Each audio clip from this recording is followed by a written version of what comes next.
Hi friends, మీరు ఈ పొరపాటు అస్సలు చేయకండి. శారీని మొత్తం ఓపెన్ చేసి చూడండి, బ్లౌజ్ పీస్ని కట్ చేయకండి. శారీ అంతా ఇలా వచ్చింది.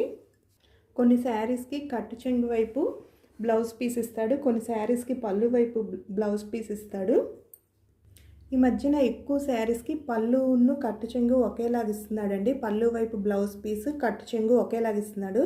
కొత్తగా టైలరింగ్ స్టార్ట్ చేసేవాళ్ళు ఈ కట్టు చెంగు వైపుది కట్ చేసేస్తున్నారు. ఇలాంటి పొరపాటు అస్సలు చేయకండి. శారీ అంతా ఓపెన్ చేసి చెక్ చేసుకున్న తర్వాత బ్లౌజ్ పీస్ ఎటువైపు ఇస్తే అటువైపు కట్ చేసుకోవాలి.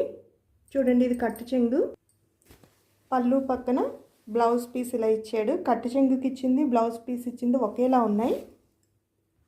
ఈ వీడియో తీయడానికి కారణం, నా దగ్గర నేర్చుకునే అమ్మాయి ఆ పొరపాటు చేసిందండి. మీరు కూడా ఎవరు ఆ పొరపాటు చేయకుండా ఉండడం కోసం నేను ఈ వీడియో చేస్తున్నాను. శారీ అంతా ఓపెన్ చేయింది, బ్లౌజ్ పీస్ కట్ చేయొద్దు.